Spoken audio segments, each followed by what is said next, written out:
Okay, we begin with salutation to the Buddha.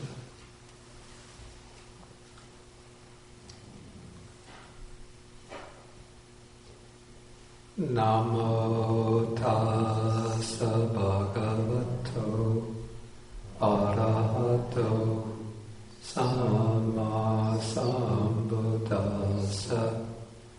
Namo tassa bhagavato arahato samma sambuddhassa. Namo tassa bhagavato arahato samma sambuddhassa. Today is January 28th, 2012.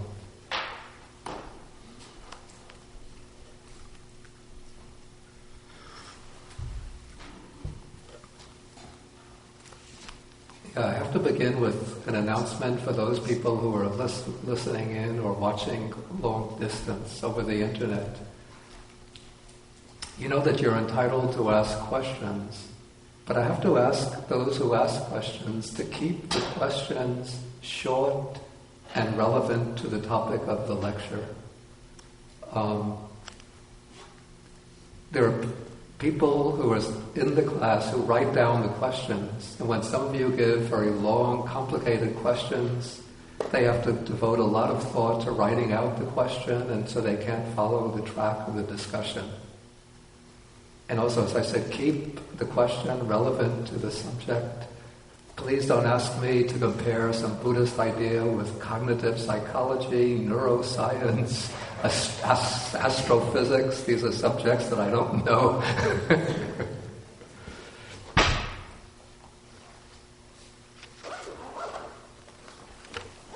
Okay, so today we will be taking Sutta number 66. This is called the Discourse on the Simile of the Quail.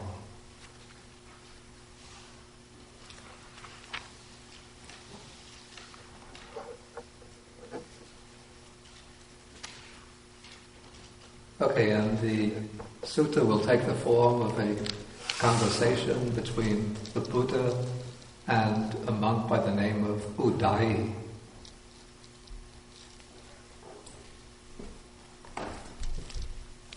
Okay, so the sutta begins when the Buddha was living in a place called Anguttarapan. I don't know exactly where that is, and there was a town called Apana, near a town called Apana. Okay, so then in the morning the Buddha goes into the town for alms. Then when he comes back, and after his meal, then he goes into a certain grove to spend the day. So he sits down at the foot of a tree for his meditation during the day. Then the Venerable Udai does the same thing. He also goes into the same grove, sits down and spends the day meditating under the tree. Okay, then while the Venerable Udai was alone in meditation, the following thought arose in his mind, that how many dukkha dhamma, that is states which bring suffering or painful states, the Buddha has removed from us, and how many pleasant or blissful states the Blessed One has brought us. He's brought us so many, or he's removed from us, or taught us how to remove so many unwholesome states or unwholesome qualities, and he's given us the way to develop so many wholesome qualities. And as we'll see, it seems that Venerable Udai was thinking such thoughts with specific reference to the rules that the Buddha had laid down regarding taking the meals or eating. Okay, so in the evening, the Venerable Udai goes to the Buddha, pays homage to him, sits down, and then he relates his thoughts. Okay, he just repeats the thought that occurred to him, and now he's going to elaborate And he's going to do so, as I said, with reference to the regulations concerning food. So he says, Venerable Sir, formerly, that's in the past, we used to eat in the evening, in the morning, and during the day. It's here called outside the proper time. This means in the afternoon. Okay, then there was an occasion when the Blessed One addressed us, and he said, please abandon that daytime meal. That would be the afternoon meal.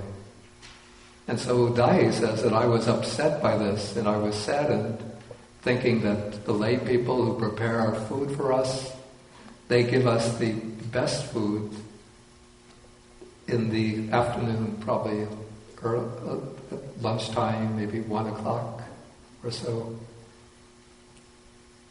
And so the Buddha asked us to give up this meal, and so we relinquish it, and we do so out of our love and respect for the Buddha, and out of a sense of shame and fear of wrongdoing. So we have three, even 4 qualities that are involved in this. 2 are what we might call qualities that look up to the Buddha. That is love, this is prema or devotion towards the Buddha, and respect, because we respect the Buddha's wisdom. And then once the Buddha makes that request, then we do so out of a sense of shame. It doesn't really mean what the English word shame means, but it's more out of a sense of conscientiousness and out of fear of wrongdoing. Since if the Buddha lays down the rule or makes this request of us, then we don't want to transgress against that request of the Buddha. Okay, so then we gave up the daytime meal and we ate only in the morning and in the evening. Okay, then, sometime later, the Buddha addressed us and said, give up that night meal too. And so again, Udayi was upset, thinking that the Buddha is asking us to give up the more sumptuous of these 2 meals. But again, out of love and respect for the Buddha, and out of a sense of shame and fear of wrongdoing, we abandoned the night meal, which was outside the proper time. Okay, here the text is using a word. I'll write it in Pali. It's a word that occurs in one of the training rules.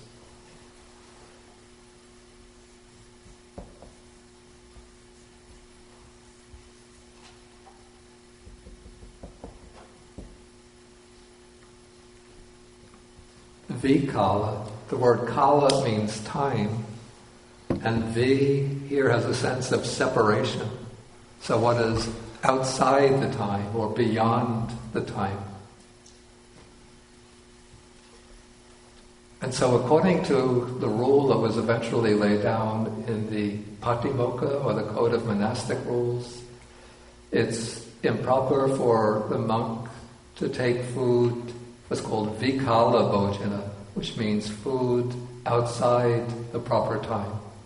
And the proper time for the monastic person to take the food is between, it's called dawn break, or the break of dawn, and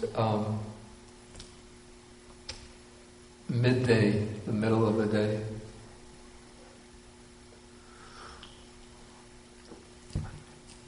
And so it's become the tradition, which is upheld quite strongly within the Theravada tradition, for monks to take their food only between the very beginning of the dawn, or the morning meal, and then to finish their meals for the day before 12 noon.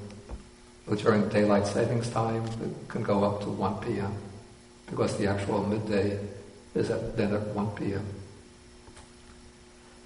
It seems to me, this is my own conjecture, that probably from the earliest period, the Buddha himself observed the practice of taking only 1 meal a day and going on alms round in the early morning once it becomes light, and then collecting his food, and then taking his food quite, early in the morning.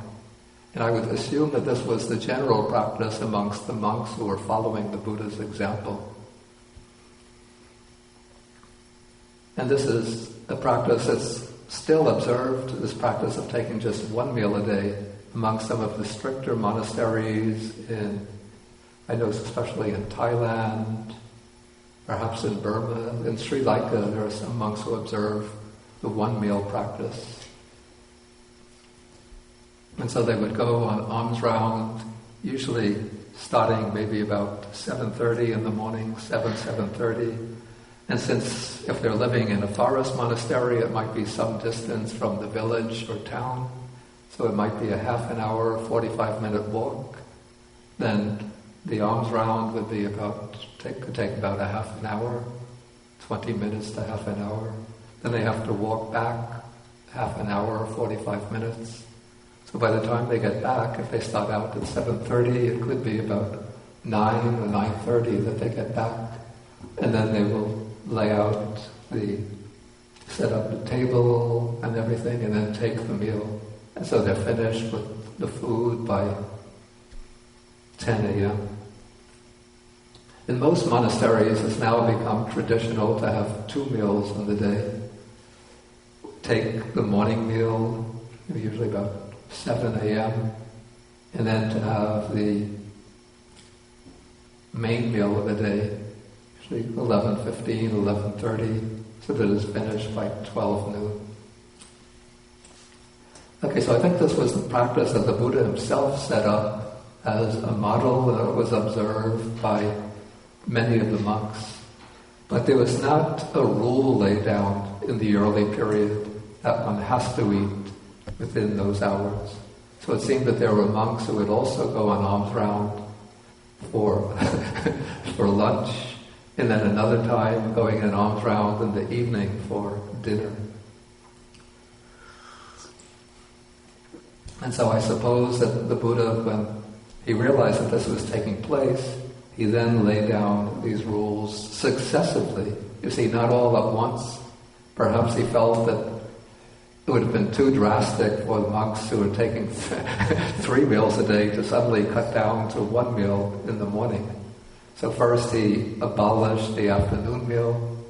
Then when they had gotten accustomed to that, then he abolished the evening meal. Maybe the question comes up, what is the reason for this observance of taking the meals only in the morning? It's not really based on any ethical reasons at all. There's no ethical reason that one can't eat in the afternoon or in the evening. I think there are probably several considerations that the Buddha had in mind. One is to teach the virtue of contentment, to be content with 1 or 2 meals a day in the forenoon. Another reason is to give the monastics more time. In those days they didn't really do book study because they didn't have books, but to have more time for their meditation so that they don't have to go 2 or 3 times a day into the village or town to collect alms food. But you just finish the meal business by the middle of the day, and then you have the rest of the day free for yourself, for your practice. A third reason is probably because the Buddha didn't want the monastic community to become a burden on the householders. Because in those days the monks would mainly get their food by going on alms round. And so if the monks have to come around 2 or 3 times a day, then people feel that it's, especially if the Buddha is traveling with a large company of monks, maybe a few hundred monks, and then lay people think, the Buddha has arrived, and now we have to prepare food for all of the monks. 3 times a day, it becomes a big burden. But if they just go an alms round once a day, then they get enough food that sustain them through the morning, and it's no burden on the lay people.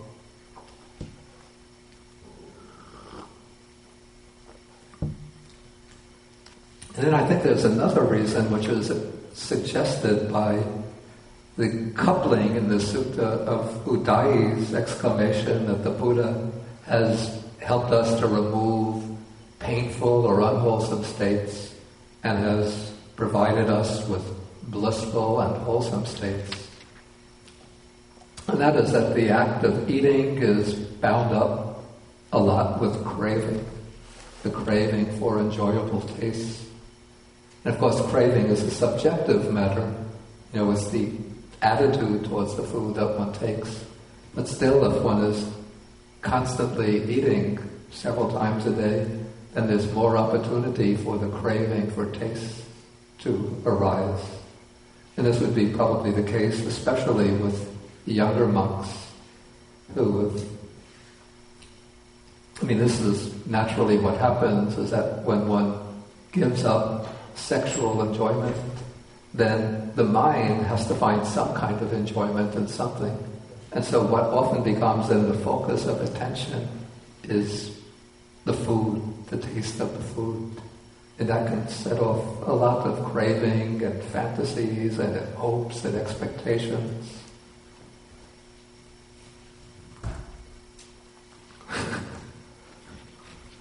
There's a story that comes in the Vinaya Pitaka about there's a group of notorious monks in the Sangha. They're called the group of 6 monks, or actually the group who was led by 6 monks. And these are the perpetual mischief makers in the Sangha.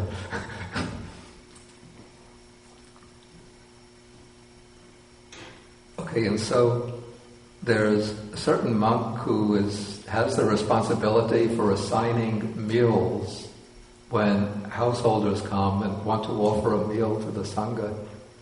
And there's a householder who is described as the householder who prepares delicious food. Sort of that's his designation.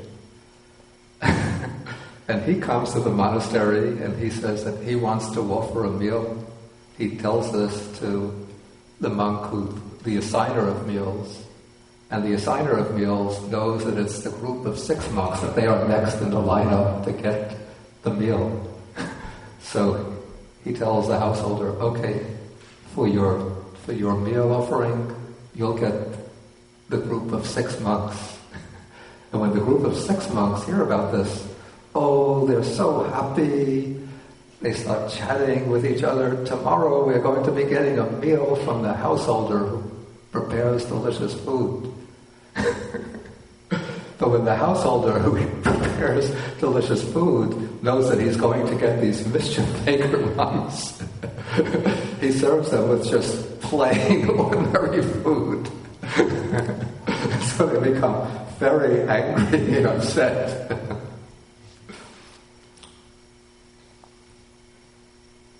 Okay, so this would be an important reason is the Buddha to give the monk some way to control, or at least to regulate the craving for food.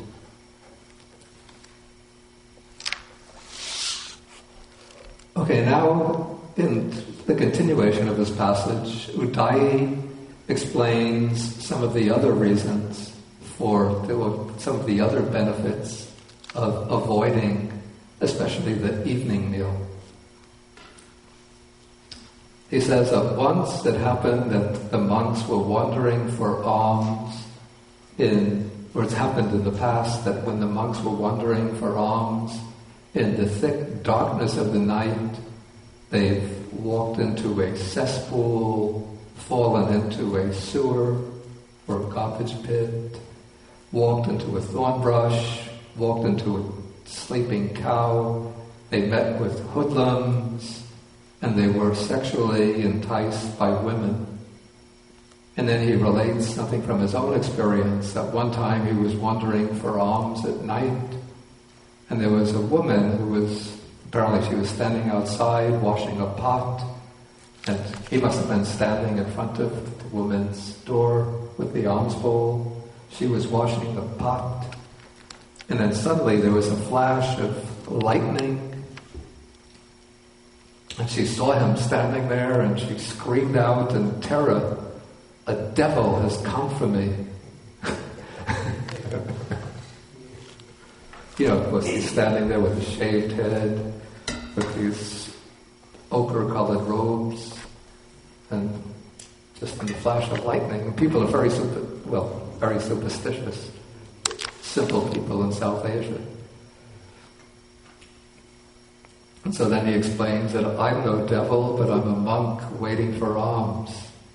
And then that woman reviles him and abuses him and says it would be better that you get your belly cut open rather than prowling around for alms for your belly's sake late at night.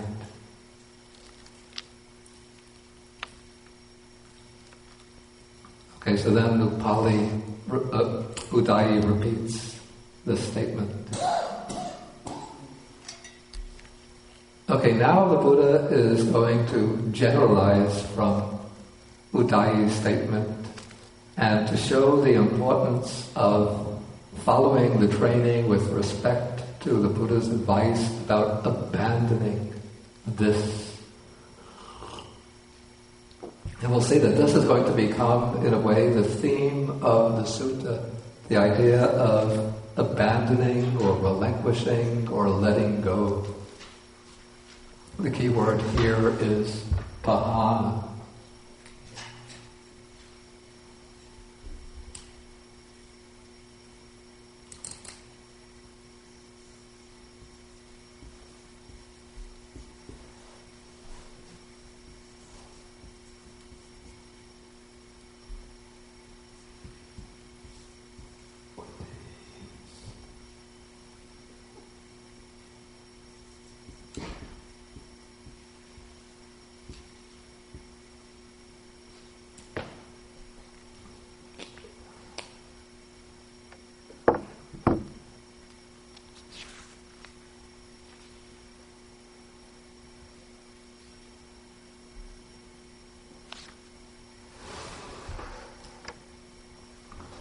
Okay, so this key word is pahana, which can mean abandoning or giving up or letting go.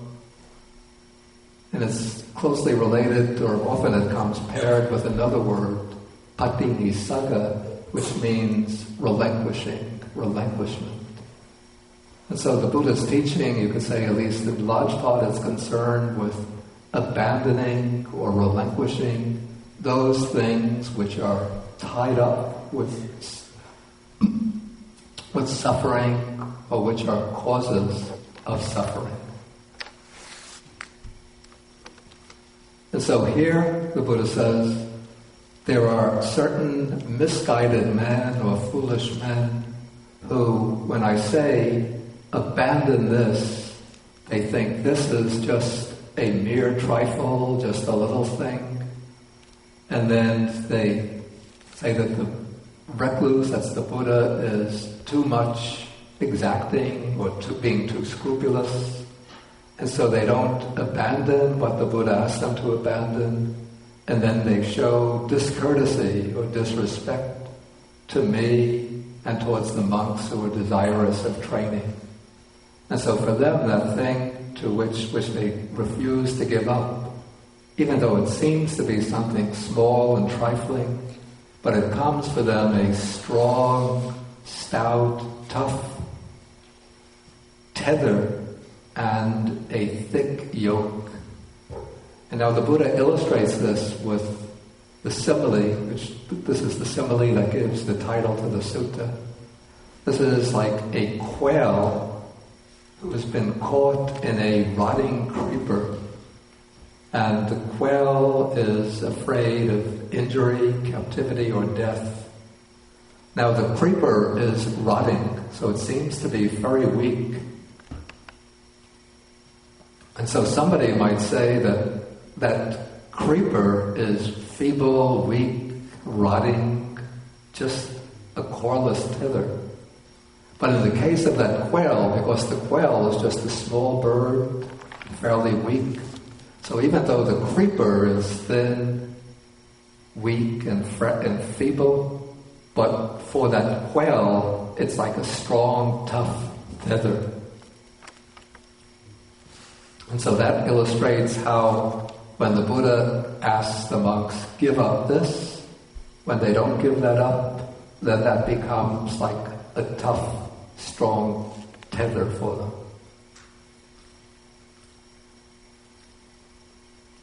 Okay, then the opposite case is given of those who, when they go, who are instructed by the Buddha, abandon this, even though they think that this is a mere trifle, but still when the Buddha tells them to abandon it, then they abandon it, and they don't show discourtesy to him or towards the other monks.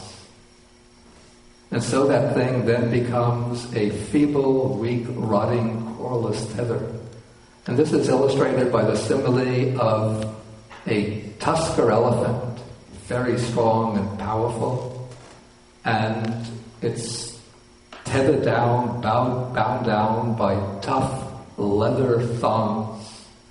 But that elephant is so strong that just by twisting its body, it can break those thongs and go off wherever it wants to.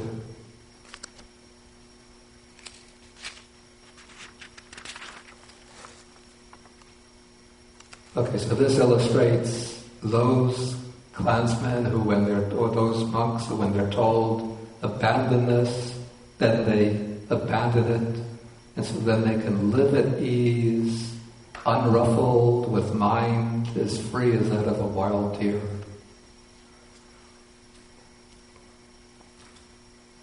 Okay, now the Buddha is going to move into a more generalized teaching about the qualities that lead to renunciation.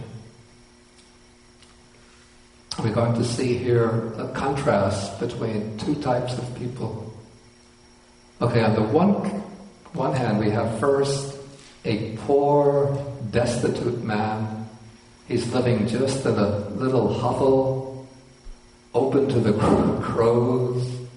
He has just, his bed is made out of wicker. What is wickers? They're like reeds which have been stitched together, I think.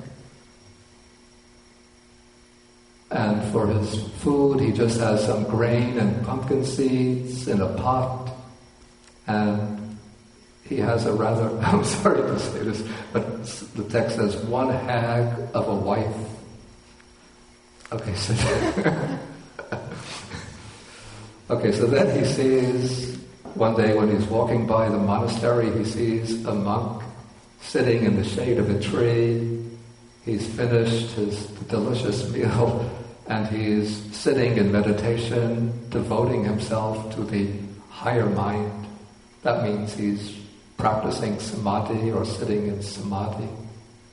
And so this poor man, living under quite destitute conditions, thinks, how pleasant is the state of a monk, how wonderful is the state of a monk. Oh, if only I could shave off my hair and beard, put on the yellow robe and go forth into the homeless life. That would be so wonderful. But even though he would have to give up just very rudimentary conditions, still he's unable to do so. And for this person, the Buddha says that hovel in which he's living, his bed made out of wickers, his food consisting of grain and pumpkin seeds, his hag of a wife, all of those things become for him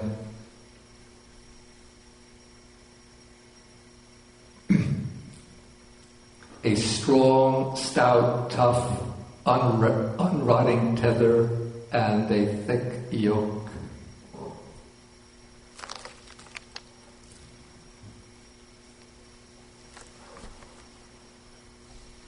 Okay, so in the same way, the Buddha says that when I tell you to abandon this, and then you don't abandon it, then that becomes a strong, stout, tough, unrotting tether and a thick yoke.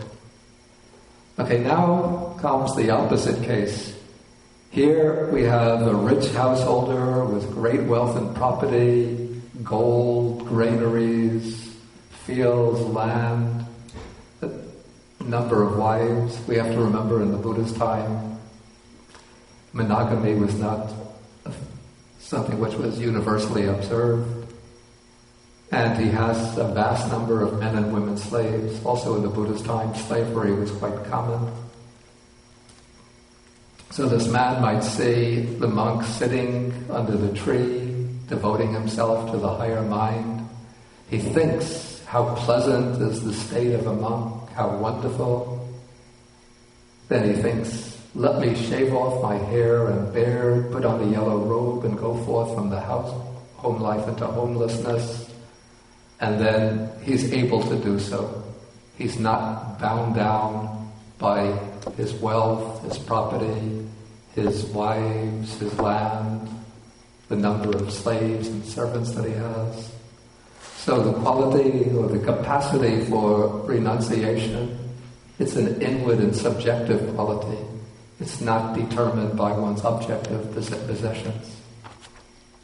So actually during the Buddha's time, many of the men and women who became monks and nuns under the Buddha came from the upper classes, from the kshatriyas, the aristocratic class, from the Brahmin class, some from the householder class, or the mercantile class, some from the working class.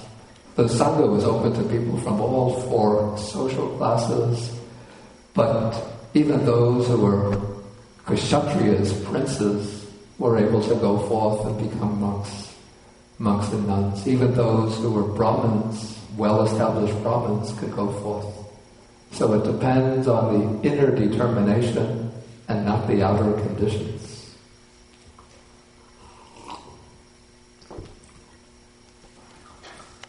There's a little story that I heard when I was in Sri Lanka, which shows the kind of mind that's needed for renunciation, becoming a monk.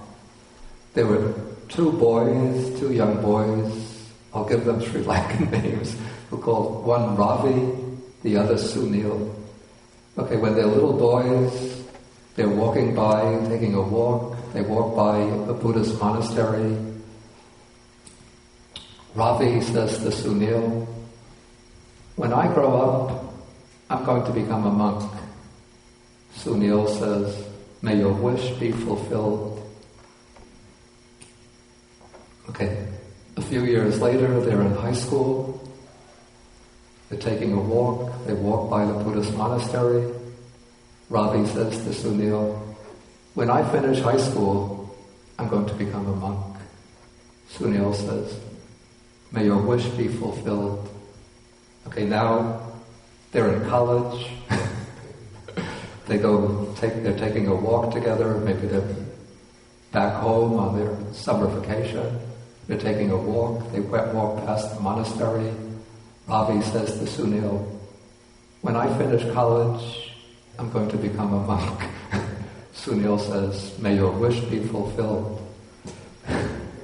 Okay, some years later, they're married, they have children, they're taking a walk. They walk past the monastery.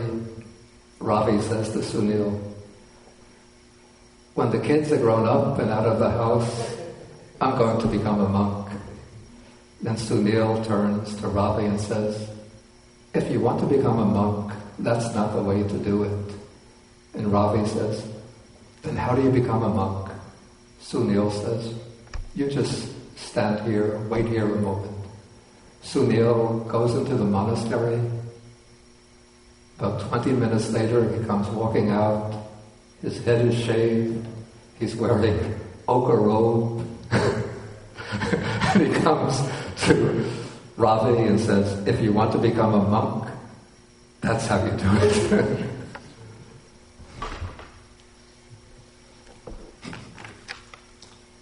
But don't get any ideas.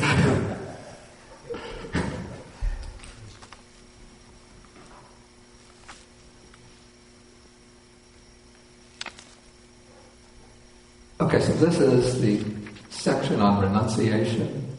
Okay, now the Buddha is going to direct the discourse to increasingly deeper, more inward levels of renunciation. So in paragraph 13, he starts by declaring that there are 4 kinds of people found existing in the world. Okay, first there's a person who is practicing the way to the abandoning of the acquisitions, to the relinquishing of the acquisitions. And here we have that word, I think I mentioned it the last class. The word is upati.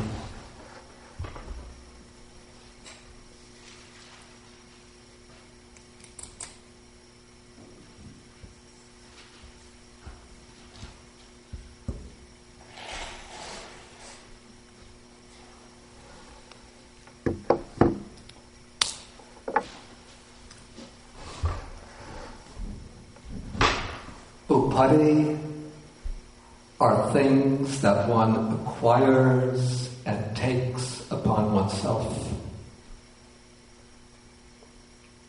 As I mentioned last time, one might even translate this as assets, which can be understood to refer only to monetary possessions.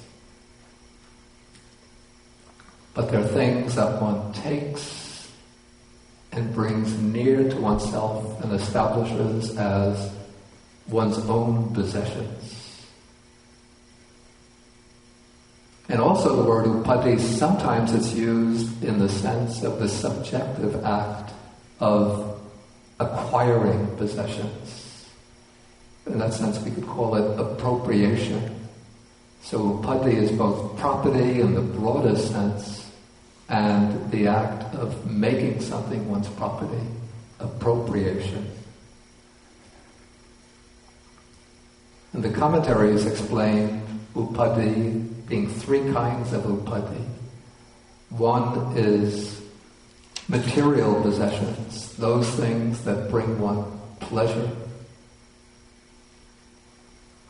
those things that one acquires in order to establish a sense of personal identity, a sense of owning, a sense of pride, and that one uses as sources of pleasure.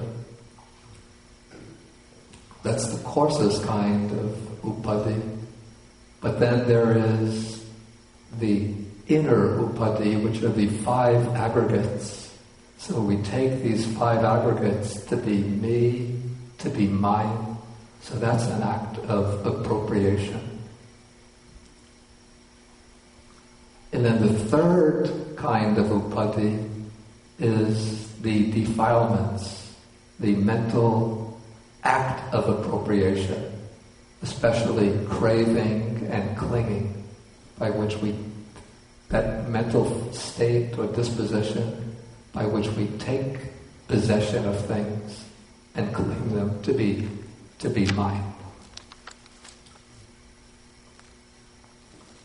And so the Buddha describes Nibbana, he calls it sabupati pati nisago.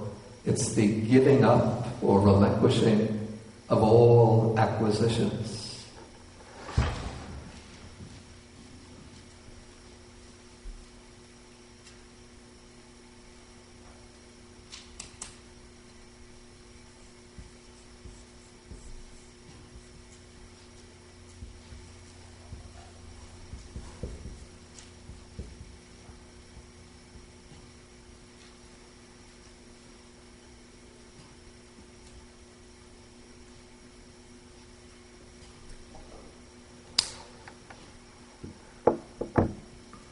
So when the Buddha describes this person as practicing the way to the abandoning of the acquisitions, to the relinquishing of the acquisitions, he's actually speaking about somebody who is practicing the way to Nibbana.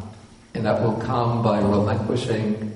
First one gives up the for one who becomes a monastic, one gives up the material possessions. Then one gives up or strives to give up the interactive appropriation by which one holds to the five aggregates or any source of pleasure as being mine, I, or mine. Okay, so now as he's practicing the way, this is like referring to the process of meditation, especially memories and intentions or thoughts associated with the acquisitions beset him. So thoughts start to arise about the pleasures that he might have enjoyed in the worldly life. Pleasant memories come up, thoughts of returning to the worldly life. And so he tolerates them. He does not abandon them, does not remove them, do away with them, annihilate them. A little too forceful. So such a person, the Buddha says, I call fettered, not unfettered. So because he doesn't strive to overcome these thoughts connected with acquisitions, those thoughts and memories become for him a fetter which is binding him down. And the Buddha says, why is that? Because I have known the particular diversity of faculties in this person.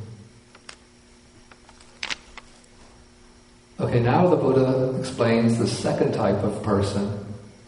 Okay, this is a person who's also practicing the way to the abandoning of the acquisitions. And when he's doing so, then these memories and intentions arise in him. But this person does not tolerate them. He abandons them, removes them, does away with them, and annihilates them. So it's quite natural in one who's practicing for these thoughts and memories about worldly enjoyments to arise. So the dividing road is whether one tolerates those thoughts and lets them continue to run through the mind, in which case they gather momentum and become stronger bonds, pulling one back to the worldly life. Or one makes the effort to overcome those thoughts, to dispel them, to abandon them. Okay, in such a person, the Buddha says, that person too I call fettered, not unfettered. That is, this person, he's not yet liberated. He's practicing earnestly and sincerely, diligently, but still the fetters are present within him. Even though this person, because he's practicing properly, he's working at cutting the fetters, we could say. It's like the difference between, let us say, one elephant, we use the Buddha's example of the elephant, is bound by a tight fetter, maybe a creeper. One elephant just lies down and lets the fetter stay there, but the other elephant uses his claw or his tusk to try to wear away the fetter that's binding, that's caught his leg. So, though they're both, when you look at them, they're both fettered, but the one who just lies down, sleeps, eats, drinks, doesn't make any effort to cut the fetter, is going to remain fettered, while the elephant that tries to wear away the fetter is eventually going to break loose and get free.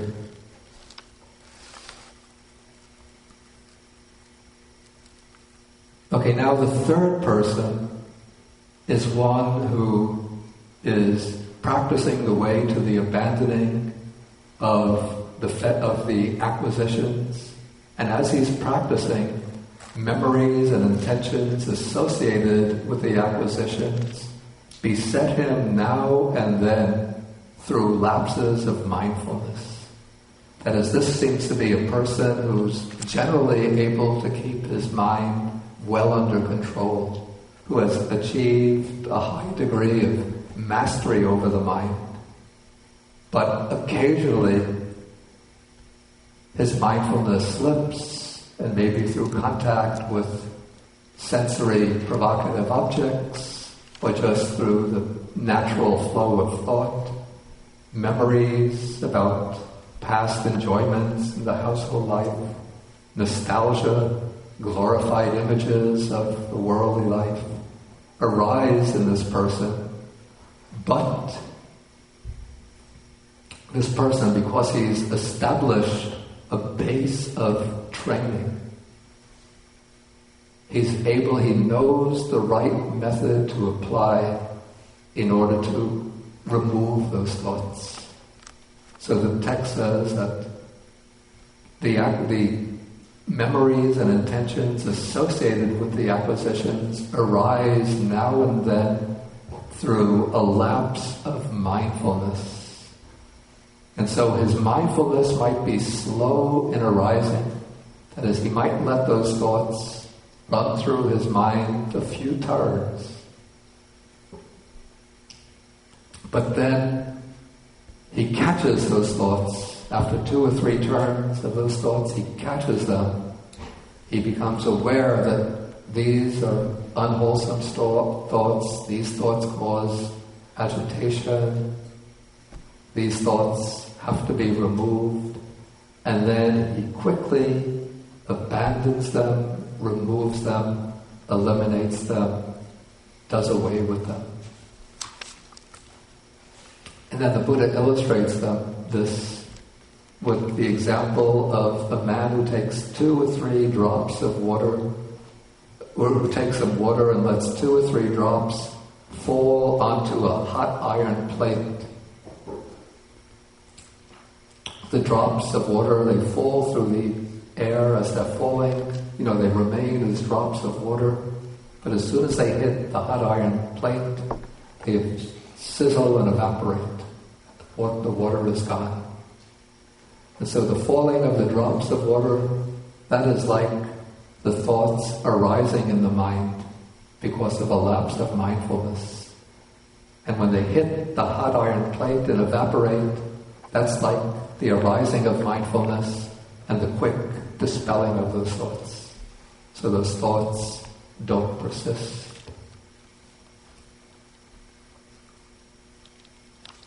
But the Buddha says, such a person too I call fettered, not unfettered. Why is that? Because I have known the particular diversity of faculties in this person. So even this person who has a well-developed mind, who's able to dispel these unwholesome thoughts and memories, is still not yet eliminated the fetters.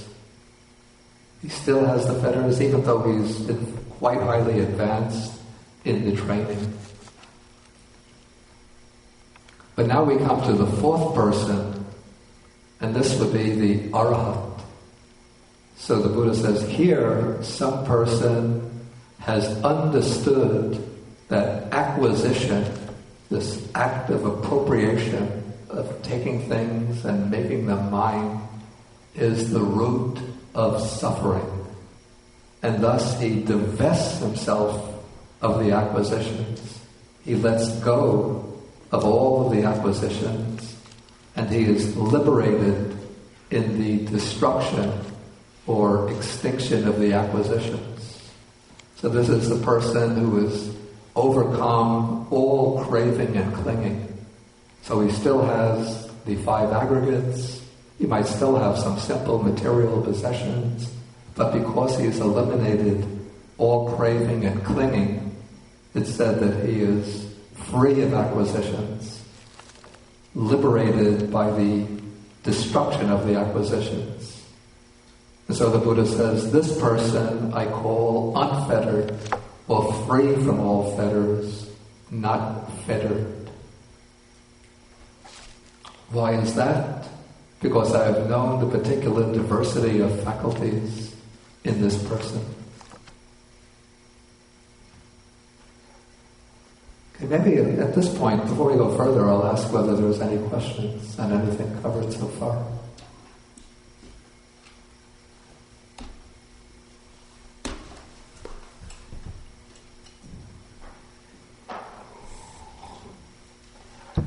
Richard. Yeah, well, I'm sorry I got here late, so I'm Yeah. not sure what it's been covered, but the phrase, the particular diversity of faculties in this person, which we see four times. Can you say more about that? What does he... Yeah, I have to say that's a little bit puzzling to me, that expression. The way I would understand it is, it seems to me that even though the text says I have known the particular diversity of faculties in this person, it seems to me that it makes better sense if we understand his knowledge or of the diversity of faculties to extend over the four persons, rather than applying entirely to each, but he understands the diversity of faculties in persons, so he knows that the first person has his faculties or spiritual faculties are at one level of development, the second person has more highly developed faculties, the third person still more highly developed faculties, and the fourth person has completed the cultivation of the faculties. That's the way I would understand it. Okay, that is, if you're reading it that way, do you think that it could come out this way in the text as a product of the process of memorization? As a product of the process of memorization, because each of there's the use of lots of repeated phrases. Yeah. There is an epic poetry. Yeah. To enable people Yeah. to remember them. Yeah. I'm wondering whether a tagline like that is used 4 times instead of once, because it facilitated the monk's ability to memorize it before it was written down.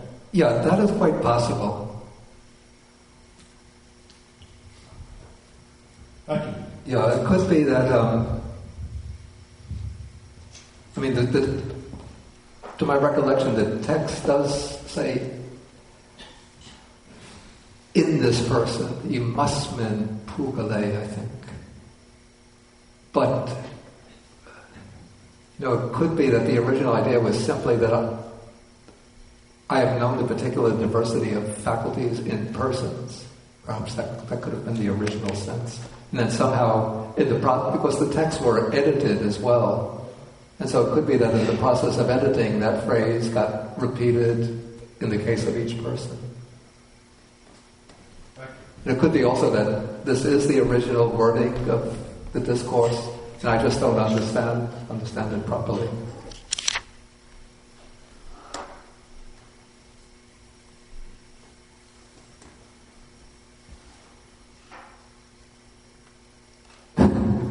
Okay, somebody asks, when listing the reasons the Buddha limited the meals for monks, you referred to regulating craving. Is it also possible to say that the Buddha had in mind forcing the monks to deal with their cravings? Not to make the Buddha sound like a masochist. I think he means a sadist.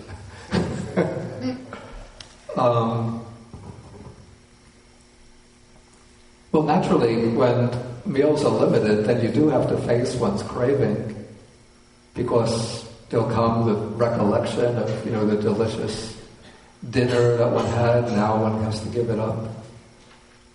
I don't think that the Buddha, though, was maliciously attempting to put the monks into a hole and force them to face their craving in that way.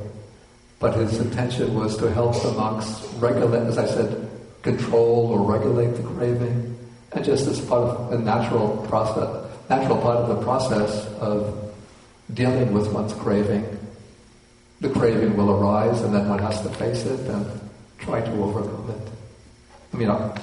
From personal experience, I did go through this during my early years as a monk. You start, because you have this long stretch of time, from 12 noon till the next 7 a.m. the next morning, and the Sri Lankan cooking is very delicious spices, very pungent curry flavors, and sometimes people are cooking in the houses, and then the smell of the food being cooked, the wind blows it up the hill to the place where I was living, and you smell, and you realize, not for me tonight. Yeah, so one does have to deal with it. Tracy? I have a question about appropriation of property. What if... Thank you.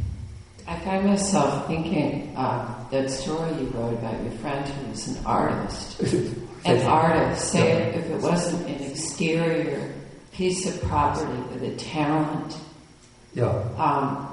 It seems to me that in his case, when you wrote the story about your friend who it's relinquishing attachment to a gift or a talent rather than giving it up and repressing it. Because he continued to paint and draw. But without an attachment to, this is me and I'm a great artist and I want to be famous. I'm just wondering how you see appropriation. It seems like the important point is non-attachment. Definitely the case, I mean, we do have, in a sense, property. Like if anybody tries, just when we came down from Taisha Hall, I locked the door, Venerable came Aratana looked at me a little surprised. So I said, better to lock the door than to come back and find that the computer is gone with years of work disappearing, right?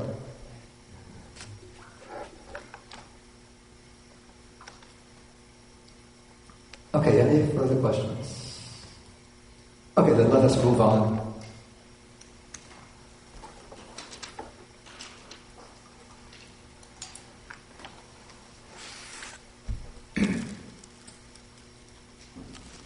Okay, now the Buddha is going to contrast two kinds of pleasure. And then he's going to use this as a takeoff point for guiding us into successively higher and more subtle states of exalted or developed consciousness. Okay, so first he begins with what are called the 5 chords or 5 types of, or 5 objects of sensual pleasure.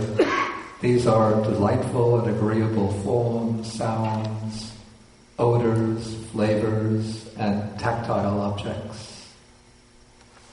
So those are the 5 chords of 5 objects of sensual pleasure. And then the pleasure and joy that arise on the basis of these 5 chords of sensual pleasure, this is called sensual pleasure. And now the Buddha is using rather strong language here, but you have to remember that he's speaking to renunciants, and sort of the purpose of this is sort of to emphasize the need to overcome the attraction to these types of sensual pleasure. So he says, I call this a filthy pleasure, a coarse pleasure, and an arya, an ignoble pleasure. And I say of this kind of pleasure that it should not be pursued, not developed, not cultivated, that it should be feared. This is especially for renunciants because it's the attraction to sensual pleasure that brings one back from the life of renunciation to the life of indulgence. Okay, now the Buddha contrasts this with the pleasure or the bliss of meditation. He speaks about the attainment of the first jhana, second jhana, third jhana, fourth jhana. So these are the 4 jhanas. And then he says that this is called Nekama Sukha, that's the bliss of renunciation. Paviveka Sukha, the bliss of seclusion. Upassama Sukha, the bliss of peace or quiescence. And Bodhi Sukha or Sambodhi Sukha, the bliss of enlightenment. Even though the jhana itself is not the state of enlightenment, but this bliss of the jhana will lead to enlightenment. And so that he says, Of this kind of pleasure, I say that it should be pursued, should be developed, should be cultivated, should not be feared. Okay, now he's going to take us successively through the jhanas again. Again, he speaks about the monk who enters and abides in the first jhana. But now, even though previously he praised the first jhana, but now he's going to point out a fault even in the first jhana. He says that I say that this belongs to the perturbable. The word he used here is injitam.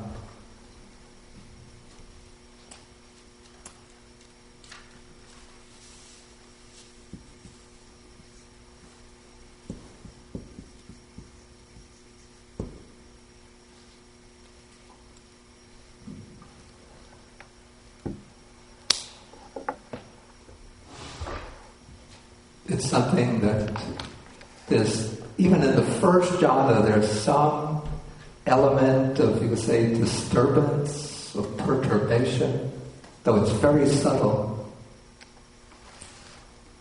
And then he'll explain what is it in the first jhana that belongs to the perturbable. He says it's the applied thought and sustained thought that have not yet stopped within the first jhana.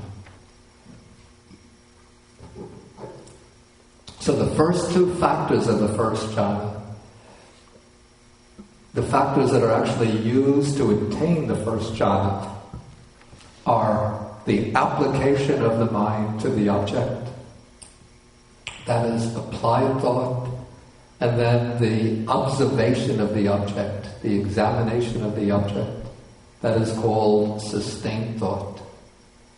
And even though the first jhana is elevated far above the ordinary sensory consciousness, because applied thought and sustained thought, vitakka and vichara, are present there, those factors create a very slight degree of disturbance or perturbation in the consciousness. Okay, but now the Buddha goes on and takes us to the attainment of the second jhana. This comes with the abandoning of applied and sustained thought. One enters and dwells in the second jhana. But even this belongs to the perturbable. There's some disturbance in the second jhana. And what is that disturbance? It's this piti, the rapture, and the pleasure of the third jhana.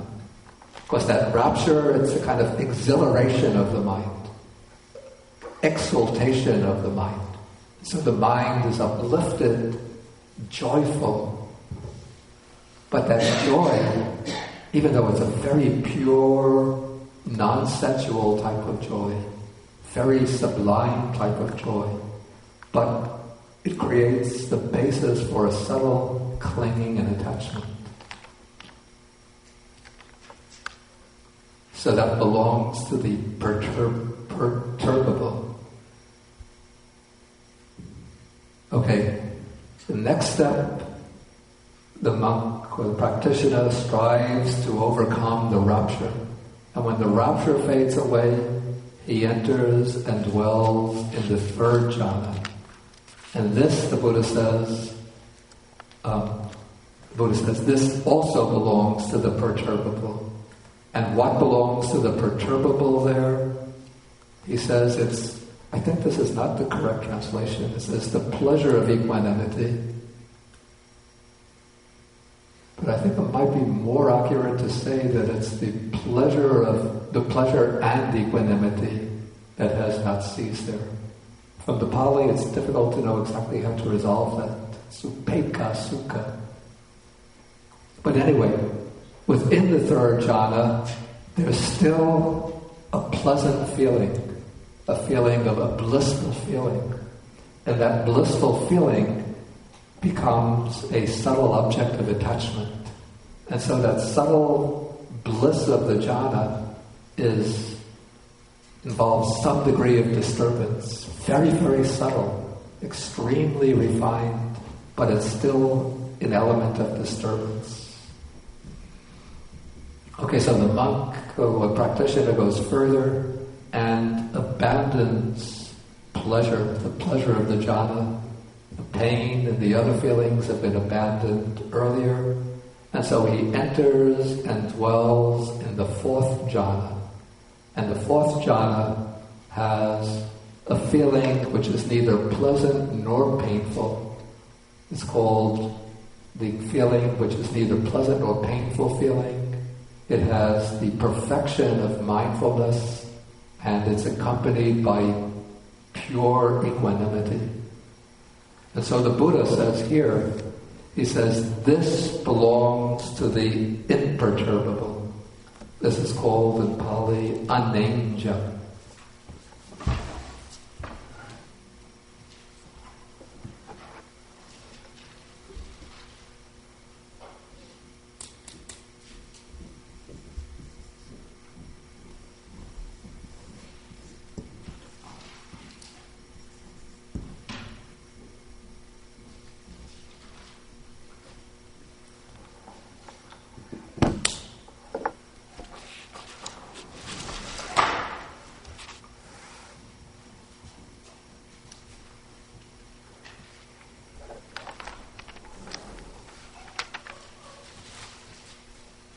Okay, so that is the first stage of the imperturbable.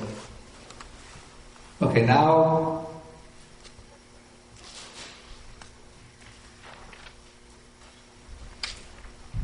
the Buddha again goes back to the first jhana. We're in paragraph 26. So the monk enters and dwells in the first jhana, and the Buddha says, this, I say, is not enough. Abandon it, overcome it, go beyond it, transcend it. And what transcends it? The monk enters and dwells in the second jhana. Again, the Buddha says, that is not enough, go beyond it. He enters the third jhana. That is not enough, abandon it, go beyond it. He enters the fourth jhana. Not enough, go beyond it. Then, beyond the fourth jhana, lie the four formless meditations. First, the base of the infinity of space. He attains it, masters it. The Buddha says, not enough, go beyond it. Abandon it, go beyond it. Going beyond the base of infinite space, the base of infinite consciousness. Again, not enough, abandon it, go beyond it. Actually, one doesn't really abandon it because the meditator will still be able to attain those states. But in the practice, he has to go on to the next higher stage. So beyond the base of infinite space is the base of nothingness. Again, not enough, abandon it. Then comes the fourth and highest formless attainment. That's called the base of neither perception nor non-perception. But again, the Buddha says, that is not enough. This is inadequate. Abandon it, surmount it, go beyond it. And what lies beyond the base of neither perception nor non-perception? Here the monk enters and dwells in the cessation of perception and feeling. This is a meditative state in which all perception and all feeling have ceased and are absent.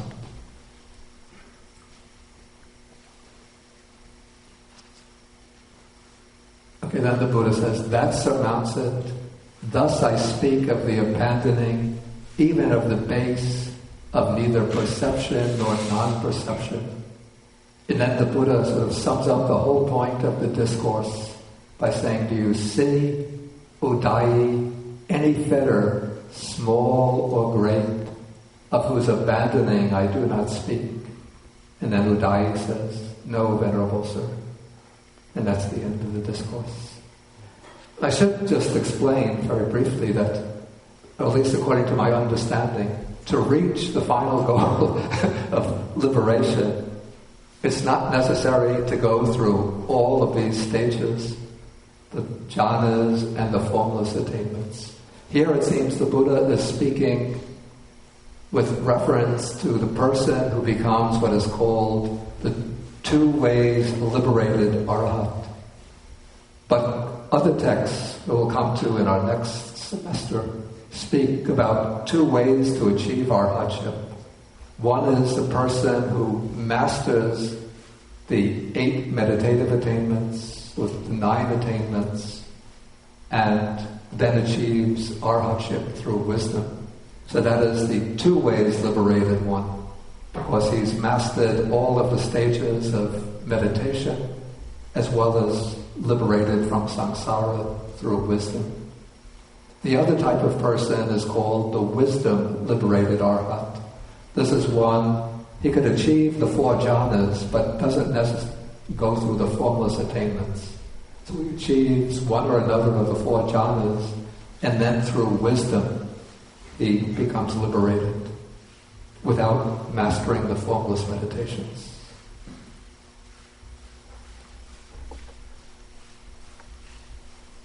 Okay, if there are any questions, then please.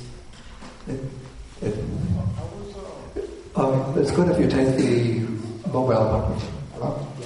Yeah, I would like to know, I understand the jhanas are different ways to be seen. I understand the way he explains it, but from the way I've read in books and explained by other monks, they state that when you go to the first jhana, you're supposed to be something, light, for example, like a pearl. And as you go to the 4th, you can see like a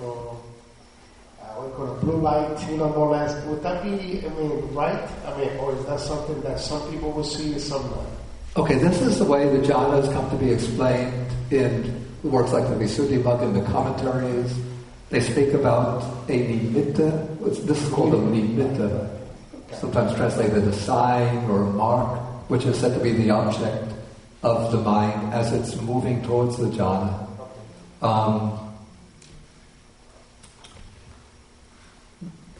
We don't find such explicit mention of things like the nimittas in the early suttas. The suttas, I haven't seen it, right. Yeah, but the jhanas are always explained with reference to the factors of consciousness that are present. And it seems to me that the nimittas, some people see them, some people don't. That makes sense. Maybe with certain meditation objects, the nimitta will appear. With others, they won't appear. Thanks.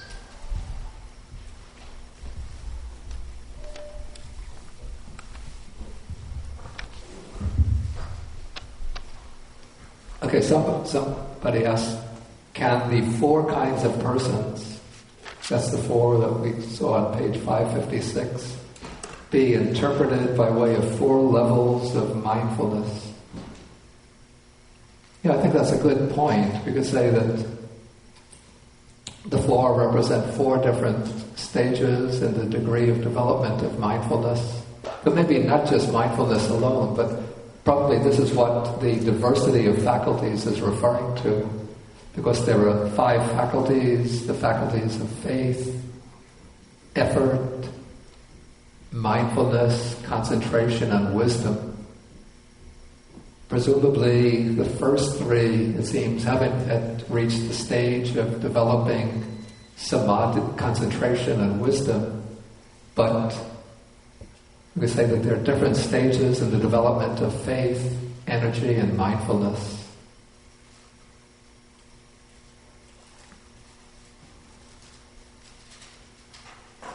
Well, I cannot distinguish the second type of... Take the... I think I cannot distinguish the second type of people from the third type of people. What's their difference? Okay.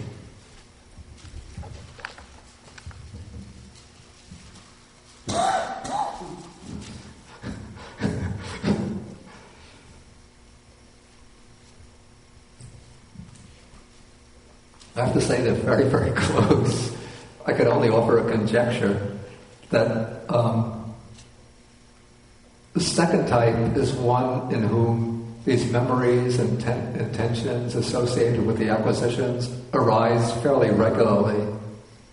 And so the person's faculties are not yet well developed, but the person, whenever these kinds of thoughts and memories arise, the person makes the effort, the diligent effort, to remove them. So the person is still repeatedly beset by such thoughts and memories, but the person is diligent in their practice. In the case of the third person, what I would assume is that the person has made substantial progress in overcoming those thoughts and memories. So for long periods of time, those thoughts are absent. So the person might have a clear, calm, peaceful, even perhaps a mind of samadhi much of the time. But occasionally when the mindfulness relaxes, and then when there's a certain stimulation, that person will, those kinds of thoughts and memories will arise in the person.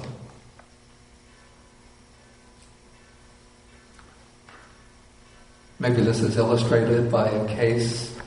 It's mentioned in the Visuddhimagga, a monk who thought he was an arahat, and so he must have been very free from disturbing thoughts even for years. But then his pupil, who was a real arahat, realized that his teacher had not yet reached real attainment. And so he came to his teacher and he told his teacher, "Do you have psychic powers?" The teacher said, "Yes." Then you can you, with your mind, create an image of a beautiful woman, a young girl, about 18 years old, with very beautifully dressed, with nice flowing hair? The teacher said, "No problem." Created the image of that beautiful young girl. And suddenly, as the teacher looked at her, his face turned red. Then his pupil said, "What thought arose in your mind?" Then the teacher realized, "I'm not yet an arahat." And then he begged his pupil to give him some instruction. He practiced, and he reached the attainment. Okay, we'll take one more question, and then we'll stop and then come back after the lunch.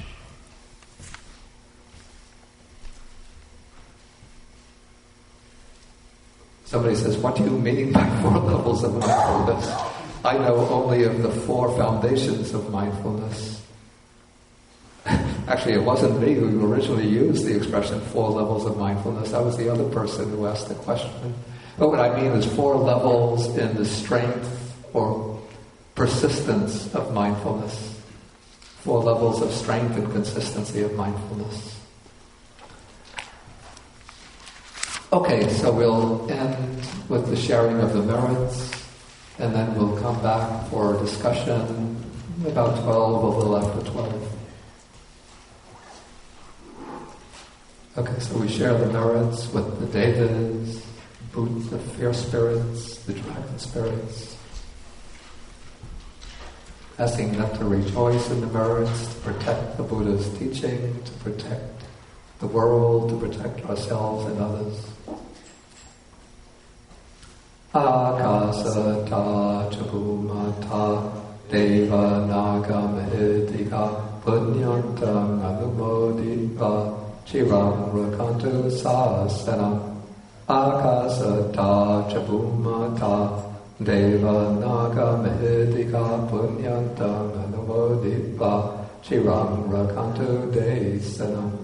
Akasata chabumata deva naga mahidika punyantam anumodiva chiram rakantu mam param.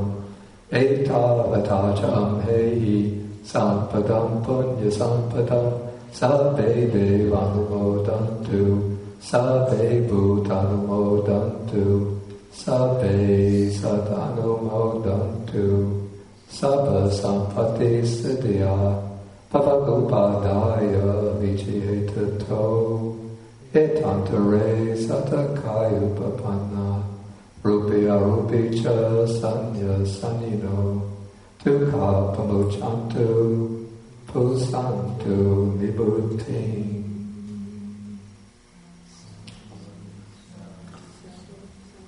Okay, so we will have a class next Saturday, February 4th, and we'll take next Saturday Sutta number 67.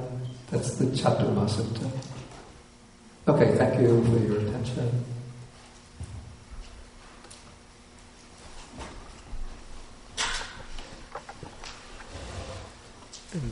We end with 3 bows. Ooh. Been unmindful this morning. I didn't take the clang, the chime. Okay, you could just hit it. You just hit it.